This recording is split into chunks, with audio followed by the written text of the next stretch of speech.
Nous avons pu rencontrer Julie pour un entretien anonyme. C'est la première fois qu'elle se confie en présence d'une caméra.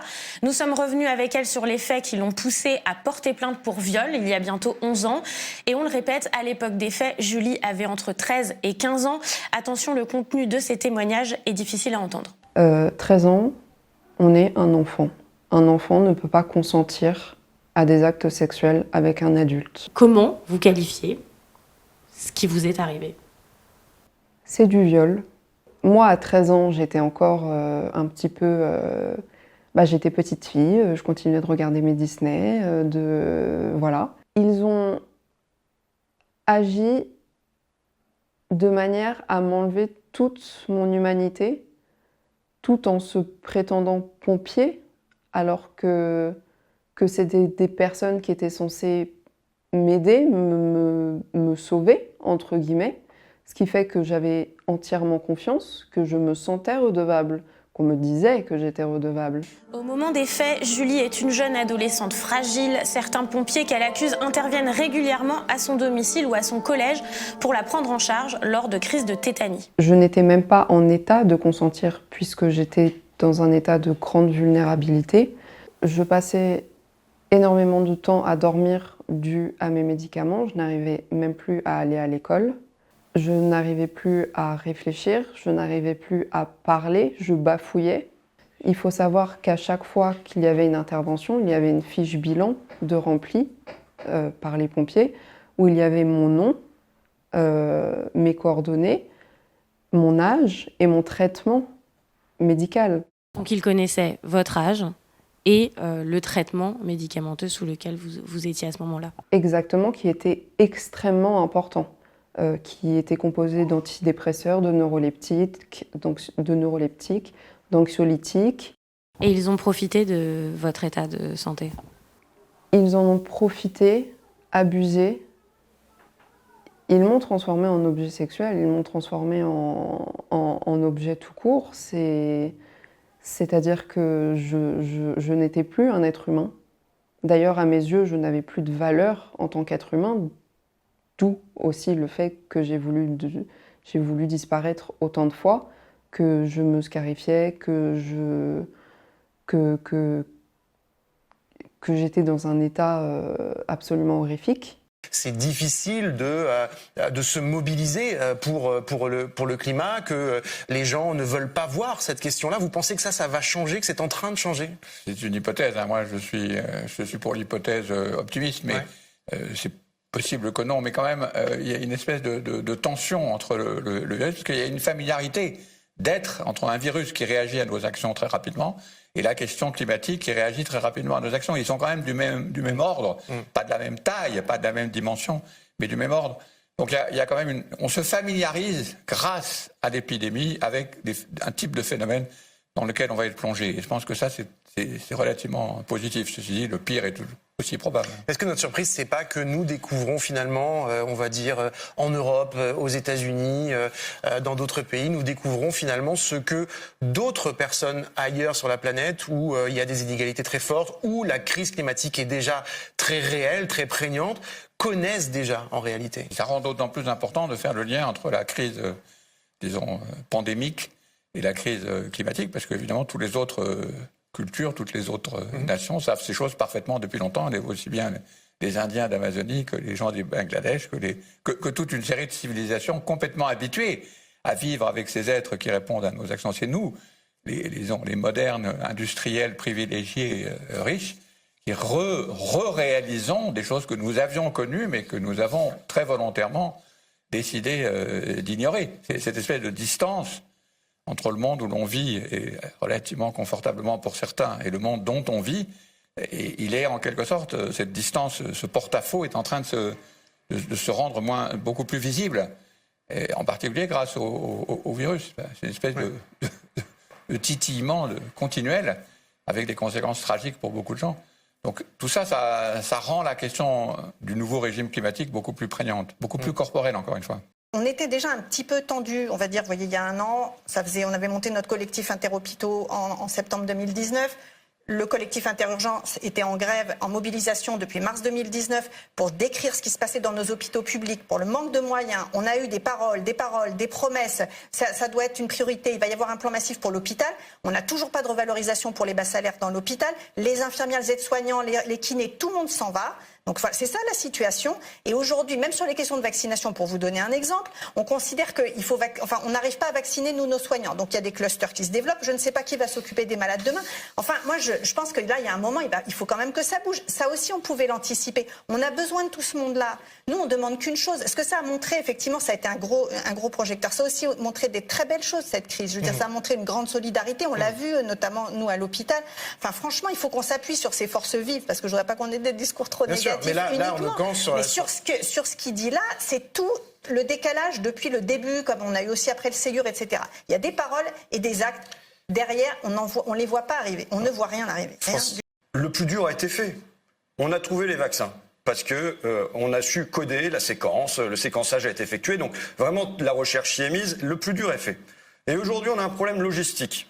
C'est-à-dire que les labos qui ont produit ça sont pas en mesure de produire des milliards de doses pour toute la planète. Du coup, ça serait assez simple de penser, bon, puisque vous n'êtes pas capable de le faire, vous, Pfizer, pour toute la planète, vous allez confier à Sanofi le soin de le faire, vous allez confier le soin à Bayer, enfin à un certain nombre de professionnels de le faire. Ça bloque à 2 niveaux. Le premier niveau, c'est qu'ils veulent pas céder le brevet, toujours. D'accord ? Donc ça, ce qui permettrait de le résoudre, c'est la licence d'office. Si jamais ils veulent pas céder le brevet, on leur prend. Encore une fois, elle est dans la loi, cette licence d'office. Elle est dans la loi. Le deuxième point, c'est que éventuellement, Sanofi, Bayer et compagnie, ils pourraient ne pas vouloir produire. C'est ce qui se passe. Parce qu'ils n'ont pas envie d'être réduits au rang de sous-traitants. Et là, le deuxième outil qu'il s'agit d'activer, c'est la réquisition. Maintenant, moi, il n'y a pas de mystère à pourquoi c'est pas fait. Oui. Parce que les États se sont mis à la remorque des multinationales de l'industrie pharmaceutique. Et il n'y a pas trop de mystère non plus sur pourquoi on n'en parle pas plus que ça, parce qu'on a les ministres qui sont les espèces de VRP de Sanofi et compagnie pour surtout dire non, on va pas faire ça, on va pas faire ça. Donc là, il y a une espèce de bouchon qu'il faut faire sauter si on pense que le vaccin est l'outil nécessaire pour y aller pour nous et pour les pays du Sud. Mais là, techniquement, c'est pas compliqué. Il faut une volonté politique qui le fasse. Et aujourd'hui, il n'y a pas de volonté politique de faire sauter le double nœud de la licence d'office pour choper les brevets et de la réacquisition si jamais ils veulent pas mettre leur chaîne en action. Ouais. Ce qu'il y a derrière tout ça, c'est une énorme opacité. Donc le Comité consultatif national d'éthique s'est penché sur cette question. Dont vous êtes membre, on rappelle. Donc j'ai été co-rapporteur avec une économiste de la santé, Florence Juzeau, de ce rapport. Quel est le constat et quelles sont les propositions ? Le constat, c'est qu'il y a une opacité majeure, à la fois dans la recherche et développement, dans la production et au final dans la fixation des prix des médicaments. Pourquoi on s'est saisi de cette question ? C'était sur la question de l'innovation thérapeutique. Mais en fait, on voit aujourd'hui que c'est les mêmes questions. L'innovation thérapeutique, parce qu'on arrive aujourd'hui dans des situations où on a des prix de médicaments qui sont exorbitants, qui sont délirants. On arrive avec des prix qui sont, ça a commencé avec le médicament pour l'hépatite C, donc on s'en était un peu ému à ce moment-là, mais qui était autour de 40 000 euros. Et maintenant, on arrive pour le dernier à 2 millions d'euros. Ça n'est pas 2 millions d'euros, ça n'est pas le coût de la recherche et développement, ça n'est pas le coût de production de ces médicaments. Alors on pourrait, parce que c'est juste de la... C'est de la spéculation. Ce qui se passe, c'est que le modèle de l'industrie pharmaceutique, de l'entreprise pharmaceutique, ce n'est plus des industries, c'est des entreprises pharmaceutiques qui, en fait, ont un modèle qui a complètement changé, externalisation. Ils font appel à des startups pour faire la recherche et développement. Ils rachètent, ils financiarisent, pour pouvoir ensuite revendre. Et en fait, tout cet argent est réinvesti simplement pour ça. Donc, il y a un vrai sujet aujourd'hui sur la question du modèle de l'industrie pharmaceutique. Il faut qu'on arrive à avoir beaucoup plus de transparence. Il faut qu'on puisse mieux négocier avec l'industrie pharmaceutique. On a une inégalité là, entre les pouvoirs publics et les industriels qui sont... c'est vraiment... Ça, c'est une des grandes recommandations. Il faut qu'on puisse appuyer sur des experts, sur des chercheurs dans le domaine de santé publique. Il faut savoir aussi que notre recherche, je le dis juste et on l'a redit dans la tribune, mais elle est quand même financée, puis ça a été dit, elle est financée par des fonds publics. elle est dans le monde entier. Ça a été le cas. Pourquoi est-ce qu'on a eu ces vaccins aussi rapidement? Parce qu'il y a eu des fonds publics majeurs. Il faut qu'il y ait un retour sur investissement. On a des chercheurs français aussi d'ailleurs qui travaillent là-dessus. Et pour autant, on se retrouve à avoir des médicaments à des prix exorbitants. Il y a des recherches qui sont menées plus aujourd'hui qu'avant sur les questions raciales. Il y a davantage d'universitaires racisés que par le passé, et on peut, à mon sens, s'en réjouir. Et il y a une réaction en face, une forme de panique morale identitaire. C'est une réaction, c'est une panique morale identitaire, ce qu'on voit. Et on est clairement dans le registre de la disqualification. Les États-Unis servant ici d'épouvantail, et ce qui n'est pas nouveau, hein, depuis les années 80, ils jouent ce rôle-là, alors que précisément beaucoup de ces concepts en fait ne sont pas américains. Si on prend la question, l'approche décoloniale, ça vient plutôt d'Amérique latine. Les subaltern studies, ça vient d'Inde. Alors certes, le concept d'intersectionnalité vient pour sa part des États-Unis, mais c'est des choses qui circulent, et tant mieux. Et dernier point peut-être, c'est que au-delà des concepts qui sont mobilisés, au fond, la plupart des enquêtes qui portent sur les questions raciales en sciences sociales, c'est des enquêtes qui s'appuient sur des travaux empiriques, au fond, et qui montrent, c'est ce qu'on essaye de faire dans notre livre qui sort la semaine prochaine, L'épreuve de la discrimination, qui montre ce que vivent les gens, en fait. Et que, au fond, c'est pas une importation américaine de subir des contrôles aux faciès par la police, d'être discriminé dans l'accès au logement ou à l'emploi, et donc ou d'être perçu ou stigmatisé en tant que musulman. Et donc ça, les gens, ils le vivent dans leur chair et dans leur quotidien.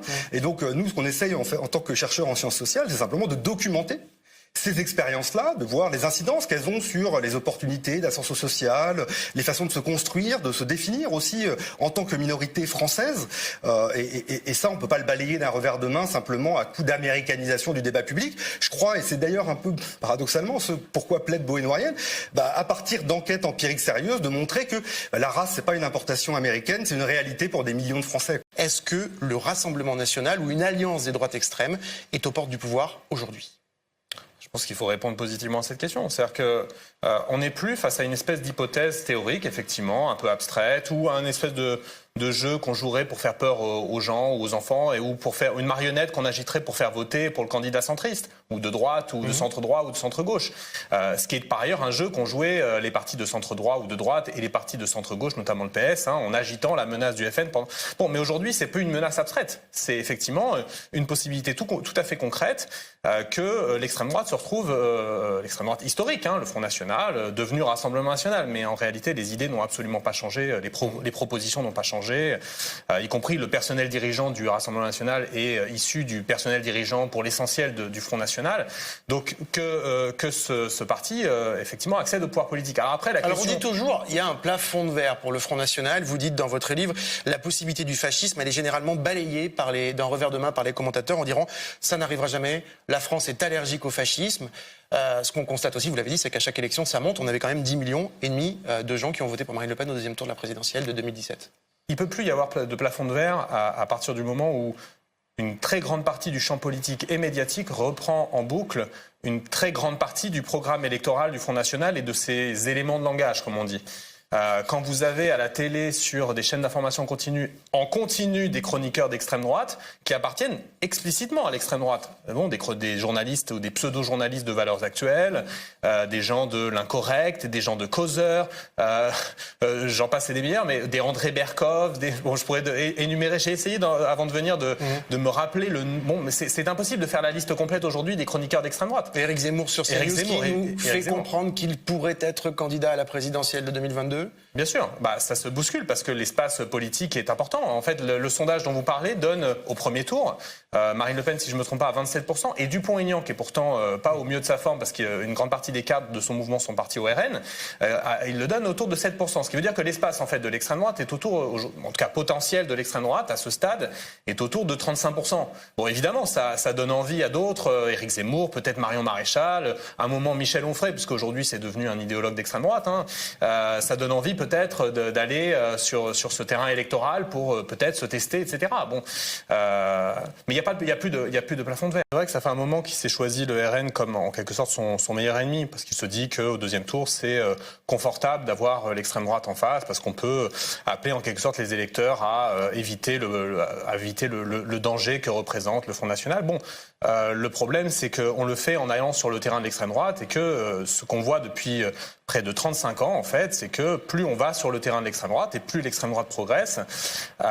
Sur le temps long, c'est très frappant. Sur les 20 dernières années, c'est très marquant puisqu'on est passé de 18% de Jean-Marie Le Pen au deuxième tour de l'élection présidentielle en 2002 à 34% en 2017 pour Marine Le Pen au deuxième tour et elle est annoncée, dit-on, à 48% au second tour pour l'élection à venir.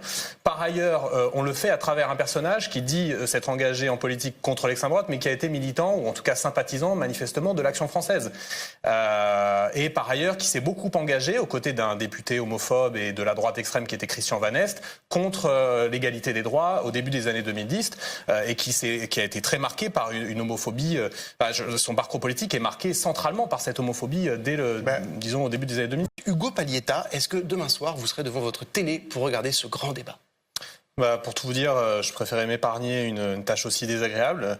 Mais je pense que je regarderai parce que ce débat, à mon sens, c'est un bon indicateur du degré d'avancement de la dynamique néofasciste en France, ou pour le dire un peu autrement, du degré de profondeur de l'imprégnation fasciste du champ politique français, même si de fait ce sera un faux débat.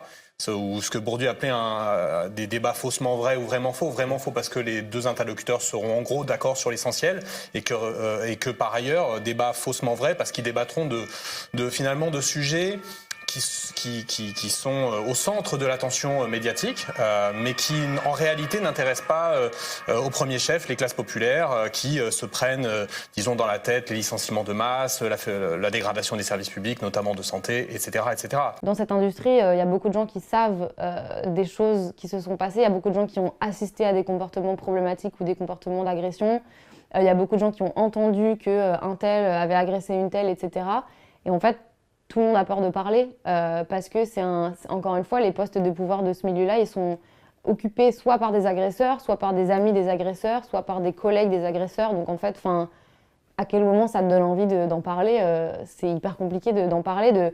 D'en parler, c'est une chose, mais de nommer la personne, c'est encore autre chose, quoi. Donc je pense que oui, c'est la trace que ça laisse, chez moi en tout cas, avec mon expérience que j'ai vécue, c'est ça, c'est cette espèce de peur un peu d'en parler alors que je suis légitime d'en parler en fait. Et c'est ça, c'est de remettre la légitimité et dans le mot légitimité, il y a la loi aussi et de remettre la loi là où elle doit exister quoi en fait, parce que là il n'y a plus de loi quoi. C'est surtout ça, c'est que c'est un milieu qui est exempt des lois. J'ai été en lien donc très jeune avec quasiment que des hommes. En fait les femmes c'était toujours les attachées de presse, les maquilleuses, les stylistes, c'était jamais des postes importants en fait, les postes féminins. Donc en fait, les gens qui décidaient et qui avaient le pouvoir qui avaient un peu un ascendant sur moi, c'était tout le temps des hommes. Donc déjà, il y avait ce déséquilibre-là à la base, d'arriver, donc de passer du lycée avec mes amis de 15, 16, 17 ans et d'arriver à Paris dans un milieu où c'est que des hommes et c'est que des hommes qui ont 2-3 fois mon âge. Et donc, il y avait déjà ça qui était assez particulier. Je pense que là, j'en parle avec beaucoup de recul, mais je réalise que j'étais pas censée à 16 ans être dans ce genre d'environnement, entourée que d'hommes, avec finalement une espèce de place de genre d'une jeune fille dominée par un groupuscule d'hommes qui décident tout, quoi, qui décident la direction artistique, qui décident si je signe dans un label ou pas, c'est que des hommes qui décidaient, qui décident si ma musique est bonne ou pas, c'était que des directeurs artistiques hommes. Donc, il y avait ce truc-là de déséquilibre total et d'arriver dans un milieu presque que masculin au niveau des postes de pouvoir. Vous parlez de harcèlement, d'agression. Ça veut dire que ça vous est arrivé souvent, plusieurs fois, longtemps ? Ça m'est arrivé une fois marquante pendant des années avec la même personne, de mes 15 ans à mes 17 ans. Ensuite, des micro-agressions et du sexisme et du mansplaining, de se faire expliquer des choses qu'on sait déjà faire. Ça, c'est des micro-agressions qui arrivent presque au quotidien. Mais la fois marquante de harcèlement, d'agression, c'était vraiment la même personne pendant 2 ans. Ensuite, voilà, je suis confrontée très souvent à cette espèce de principe selon lequel quand tu es une femme, tu sais moins que les hommes et que les hommes qui sont en face de toi t'expliquent la vie et te mansplainent des choses. J'ai vécu du harcèlement, j'ai vécu du sexisme. Alors ça, c'est devenu, on appelle ça sexisme ordinaire comme le racisme ordinaire parce que c'est tellement intégré dans les gens, dans la perception du monde des gens que du coup ça s'appelle ordinaire maintenant alors que ça ne l'est pas du tout. Et voilà, quand c'est allé plus loin, effectivement, j'ai vécu du harcèlement, j'ai vécu de la manipulation. À un moment donné, j'avais 16 ans et on me disait comment m'habiller, comment me comporter. J'ai tourné un clip à 16 ans, on m'a demandé de m'épiler la totalité des poils de cuisse. J'avais jamais fait ça de ma vie. Enfin, plein de choses comme ça que j'ai vécues à partir du moment où je suis arrivée dans l'industrie, jusqu'à récemment. Et encore une fois, ce qui me frappe, moi, c'est qu'à l'époque, ça me choquait pas du tout, en fait. Le conseil d'administration devrait démissionner collectivement. D'accord. Bon, c'est mon opinion personnelle. Je ne sais pas si elle est partagée par l'ensemble de la communauté, ni étudiante, ni des enseignants-chercheurs. Je pense que collectivement, à partir du moment où les règles du conseil d'administration sont telles que les nouveaux membres du conseil d'administration vont coopter les suivants, sachant que là, on va devoir choisir un nouveau ou une nouvelle présidente de ce conseil d'administration, puis ensuite un nouveau ou une nouvelle directrice de Sciences Po Paris, je pense qu'il faudrait mieux tout remettre à zéro. Donc il doit démissionner collectivement, ce conseil d'administration. C'est mon opinion. Ensuite, je vous la donne comme citoyenne, comme enseignant-chercheur à Sciences Po. Personne ne me l'a demandé. Enfin, vous me l'avez demandé. Donc je vous réponds. Mais à partir du moment où je pense qu'il y a eu des manquements du point de vue de la gouvernance, à partir du moment où Frédéric Millon n'était pas le seul à le savoir, Marc Guillaume était aussi au courant, d'autres personnes étaient aussi au courant, ça ne veut pas dire qu'il y a une responsabilité collective des membres de ce conseil d'administration. Il y a des représentants des salariés, il y a des représentants des enseignants qui sont les premières victimes en fait de ce qui est en train de se passer de ce point de vue-là. Mais il y a une responsabilité politique d'une certaine façon et il devrait y avoir une conséquence. C'est quand même l'instance principale de la gouvernance. Donc à partir du moment où il y a eu un manquement de cette gouvernance-là, il faut quand même prendre ses responsabilités. Et je pense que ça enverrait aujourd'hui un signal fort.